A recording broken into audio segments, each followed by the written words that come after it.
ಇಲ್ಲಿ ನೀರು ಹೋಗುತ್ತೆ.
ಏನಿದು? ಏನದು? ಮಾತ್ರೆನಾ? ಚಪಾತಿ ಹಿಟ್ಟು ತಗೊಂಡೋಗಿ ಈ ರೇಂಜಿಗೆ ಮಾಡ್ಕೊಂಡ್ ಬಂದಿದೀಯಲ್ಲ, ಇದನ್ನ ಏನ್ ಮಾಡ್ಕೊಡ್ಬೇಕು? ಮಾತ್ರೆನಾ? ಏನ್ ಮಾಡ್ಬೇಕು ಅದನ್ನ?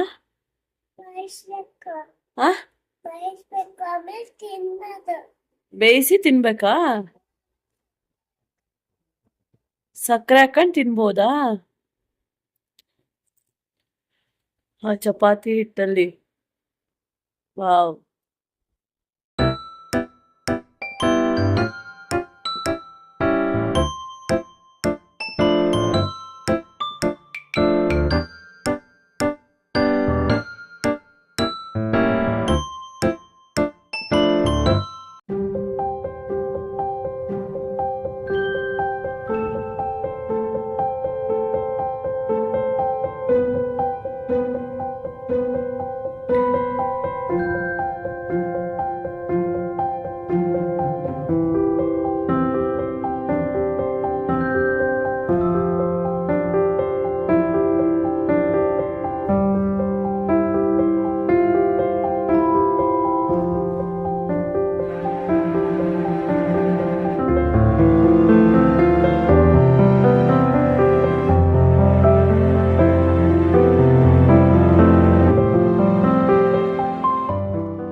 ಗಿಡದಲ್ಲಿ ಜೇನು ಕಟ್ಟೋದನ್ನು ನೋಡಿದ್ದೀವಿ, ಆದರೆ ನಿಮಗೆ ಬರ್ರಿ ತೋರಿಸ್ತೀನಿ ಎಲ್ಲಿ ಜೇನು ತಮ್ಮ ಮನೆಯನ್ನು ಮಾಡ್ಕೊಳ್ತಾ ಇದ್ದಾವೆ. ಅಂದರೆ ಹೋದ ಸರಿ ತೋರಿಸ್ದಾಗ ಲಾಸ್ಟ್ ವಿಡಿಯೋದಲ್ಲಿ ಇಲ್ಲಿ ಜೇನು ಕಟ್ಟಿದ್ವು ಆ ಪ್ಲೇಸಲ್ಲಿ. ಇವಾಗ ಎಲ್ಲಿ ಕಟ್ಟಿದ್ದಾವೆ ಅಂದರೆ ಎಲ್ಲರೂ ಗಿಡದಲ್ಲಿ ಇಟ್ಟಿರೋದು ನೋಡಿರ್ತೀರ. ಇವತ್ತೊಂಥರ ನಾವೇ ಜೇನು ಸಾಕಾಣಿಕೆ ಮಾಡ್ತಿದ್ದೀವೇನೋ ಅನ್ನೋ ರೇಂಜಿಗೆ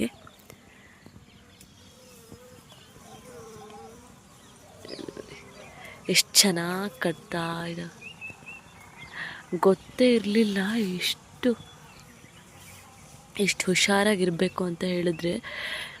ಔಷಧಿ ಹೊಡ್ಸೋದಕ್ಕೆ ಬಂದಿದ್ದೀವಲ್ಲ, ಹಾಗಾಗಿ ಕೊಡಪನ ತೊಗೊಂಡು ಹೋಗೋಣ ಅಂತ ಇವ್ರು ಬಂದರು. ನೋಡಿದ್ರೆ ಹಿಂಗಾಗೋಗಿದೆ, ಜೇನುಳ ಹಾವುಗಳು ಹಂಗಿದ್ರೆ ಕಷ್ಟ ಆಗುತ್ತೆ. ಅದಕ್ಕೆ ನಾವು ಏನೇ ಮಾಡಬೇಕಾದ್ರೂ ಸ್ವಲ್ಪ ಮುಂಜಾಗ್ರತೆ ವಹಿಸ್ಕೊಂಡು ಮಾಡಬೇಕಾಗುತ್ತೆ. ಎಷ್ಟು ಚೆನ್ನಾಗಿದೆ ನೋಡಿ ಕೊಡಪಾನದಲ್ಲಿ ಜೇನುಳಗಳು.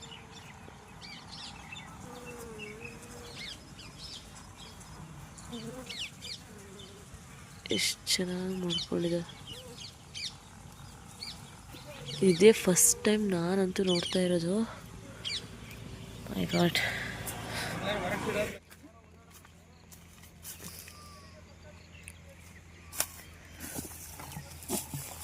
ಮೊದಲಿಗೆ ಎಲ್ಲಿತ್ತದು? ಒಳಗಿತ್ತಾ? ಒಳಗೆ ಬಿದ್ದಿತ್ತ ಅದರಲ್ಲಿ? ನಾವು ಮೊನ್ನೆ ತೆಗೆದ್ವಲ್ಲ ಅದೇ ಅನ್ಸುತ್ತಲ್ವಾ ಅವು ಅಲ್ವಾ? ಎಷ್ಟು ಚೆನ್ನಾಗಾಗಿದ್ದಾವೆ ನೋಡು. ವೈಟ್ ಇದೆಯಲ್ಲ, ಅದು ಫಸ್ಟ್ ಇವಾಗ ಕಟ್ತಾ ಇರೋದು ಅಥವಾ ಕಟ್ಟಾಗಿದೆಯಾ? ಇನ್ನು ಇವಾಗ ಸ್ಟಾರ್ಟ್ ಮಾಡ್ಕೊಂಡಿದ್ದಾವ? ಗಿಡದಲ್ಲಿರೋದು ನೋಡಿದ್ದೀನಿ, ಇದೇ ಫಸ್ಟ್ ಟೈಮ್ ನಾನು ಕೊಡಪಾನದಲ್ಲಿ ನೋಡ್ತಾ ಇರೋದು. ಏನು ಜೇನದು? ಕೋಲ್ ಜೇನಾ? ಹಾಂ, ಏನು? ಹಾಂ, ಅವ್ವ ಕಚ್ಚಲ್ವಾ?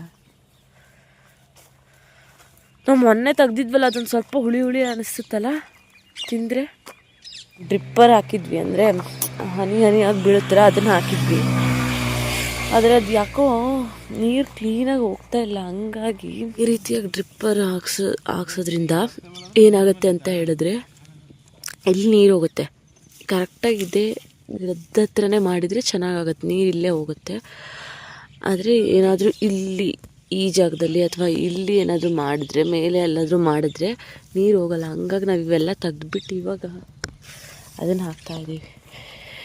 ಅದು ಹಾಕಿರೋದ್ರಿಂದ ಅದು ನೀರು ಕರೆಕ್ಟಾಗಿ ಹೋಗ್ತಾ ಇಲ್ಲ. ಅಂದರೆ ಗಿಡಕ್ಕೆ ನಾವು ಮಾಡಿರೋದು ಕರೆಕ್ಟಾಗಿ ಆಗ್ತಿದೆ. ಅಂದರೆ ಇವಾಗ ಮತ್ತೆ ನಾವು ಅದನ್ನೇ ಹಾಕಬೇಕು ಅಂತ ಹೇಳಿದ್ರು ಕೂಡ ಇವಾಗ ಬೋರಲ್ಲಿ ಮರಳಾಗಿ ಎಲ್ಲ ಬರುತ್ತಲ್ಲ, ಅದೆಲ್ಲ ಸಿಕ್ಕೊಂಬಿಡುತ್ತೆ ಅದರಲ್ಲಿ. ಮತ್ತೆ ಪದೇ ನಮಗೆ ಕ್ಲೀನ್ ಮಾಡೋದಕ್ಕಾಗಲ್ಲ, ಎಲ್ಲ ತೋಟ ಓಡಾಡ್ಕೊತ. ಅಕಸ್ಮಾತ್ ಇಲ್ಲಿದ್ದಿದ್ರೆ ಹೆಂಗೋ ಮ್ಯಾನೇಜ್ ಮಾಡ್ಬೋದಾಗಿತ್ತು. ಬಟ್ ನಾವು ಊರಿಂದ ಇಲ್ಲಿ ಬಂದು ಮಾಡೋದಕ್ಕಾಗಲ್ಲ. ಹಾಗಾಗಿ ಇವಾಗ ಇದನ್ನೇ ಹಾಕಿದ್ರೆ ಆಯಿತು ಅಂತ ಹೇಳ್ಬಿಟ್ಟು ಇದನ್ನು ಹಾಕೋದಕ್ಕೆ ರೆಡಿ ಮಾಡ್ಕೊಳ್ತಾ ಇದ್ದೀವಿ. ಬೆಳಿಗ್ಗೆ 6 o'clock ಆಗಿತ್ತು ಅನಿಸುತ್ತೆ ಅವಾಗ ಬಂದಿದ್ದು. ಔಷಧಿ ಹೆಂಗೋ ಅವರು ಹೊಡಿತಾ ಇದ್ರಲ್ಲ, ಮತ್ತು ಇನ್ನೇನು ಟೈಮ್ ವೇಸ್ಟ್ ಮಾಡೋದು ಅಂತ ಹೇಳಿ ಮಾಡಬೇಕು ಅಂತ ಅಂದ್ಕೊಂಡಿದ್ವಿ. ಸ್ಯಾಟರ್ಡೆ ಸಂಡೇ ಇವ್ರಿಗೆ ಟೈಮ್ ಇಲ್ಲ. ಹಾಗಾಗಿ ಇವತ್ತು 10 ಗಂಟೆ ತನಕ ಇಲ್ಲಿ ಇರ್ತೀವಿ. ಹಾಗಾಗಿ ಅಷ್ಟು ತನಕ ಎಷ್ಟು ಕೆಲಸ ಆಗುತ್ತೋ ಅಷ್ಟು ಮುಗಿಸ್ಕೊಂಬಿಡೋಣ ಅಂತ ಅಂದ್ಬಿಟ್ಟು ಬೆಳಿಗ್ಗೆ ಮುಂಚೆನೇ ಕೆಲಸ ಮಾಡ್ತಿರೋದ್ರಿಂದ ಏನೋ ಒಂಥರ ಚೆನ್ನಾಗಿ ಅನಿಸುತ್ತೆ. ಬಿಸಿಲು ಬಂದ ಮೇಲೆ ಮಾಡೋದಕ್ಕೆ ಒಂಥರ ಕಷ್ಟ ಆಗುತ್ತೆ. ಅಂದರೆ ತುಂಬ ದಿನ ಮನೆ ಒಳಗೆ ಇದ್ದು ಮಾಡೋದು ಒಂಥರ ಕಷ್ಟನೇ ಆಗೋಗುತ್ತೆ. So let's go. ಬೆಳಿಗ್ಗೆ ಬಂದಾಗ 6:30 ಆಗಿತ್ತು. ಇವಾಗ ಮನೆಗೆ ಹೊರಡ್ತಾ ಇದ್ದೀವಿ. ಇವಾಗ ಟೈಮ್ ಬಂದು 9:30 ಆಗಿದೆ. ಔಷಧಿನೂ ಹೊಡೆದಾಯಿತು. ಡ್ರಿಪ್ ವೈರು ಹಾಕೋಣ ಅಂತ ಹೇಳಿ ಸ್ವಲ್ಪ ಹಾಕಿದ್ವಿ, ಬಟ್ ಆಗಬೇಕಲ್ಲ ನಮ್ಮ ಕೈಯಲ್ಲಿ. ಇರೋ ಟೈಮಲ್ಲಿ ಎಷ್ಟಾಗುತ್ತೋ ಅಷ್ಟು ಮಾಡಿದ್ವಿ. ಇನ್ನು ಉಳಿದಿದ್ದು ಕೆಲ್ಸಕ್ಕೆ ಬರ್ತಾರಂತೆ, ಇಬ್ಬರು ಬರ್ತಾರಂತೆ. ಅವರೇ ಹೋಗ್ತೀವಿ ಅಂತ ಹೇಳಿದ್ರು. ಎಲ್ಲ ಕೊಟ್ಟು ಇವಾಗ ಮನೆಗೆ ಹೊರಡ್ತಾ ಇದ್ವಿ. ಆರ್ವಿಕನ್ ಸ್ಕೂಲಿಗೆ ಕಳಿಸ್ಬೇಕು, ಇವರು ಕೂಡ ಆಫೀಸಿಗೆ ಹೋಗಬೇಕು. ಹಾಗಾಗಿ ಬೇಗ ಹೋಗೋಣ ಅಂತ ಹೇಳಿ ಹೊರಡ್ತಾ ಇದ್ದೀವಿ. ಆರ್ವಿಕನ್ ಸ್ಕೂಲಿಗೆ ಟೈಮ್ ಆಗಿಬಿಡುತ್ತೆ ಅಂತ. ಹಾಗಾದರೆ ನಿಮಗೆ ಈ ನನ್ನ ವಿಡಿಯೋ ಇಷ್ಟ ಆದರೆ ದಯವಿಟ್ಟು ನನ್ನ ಚಾನಲ್ನ ಸಬ್ಸ್ಕ್ರೈಬ್ ಮಾಡಿ, ಹಾಗೆ ಲೈಕ್ ಮಾಡಿ, ಶೇರ್ ಮಾಡಿ, ಮಿಸ್ ಮಾಡದೆ ನಿಮ್ಮ ಅಭಿಪ್ರಾಯವನ್ನು ಕಮೆಂಟ್ ಮಾಡಿ.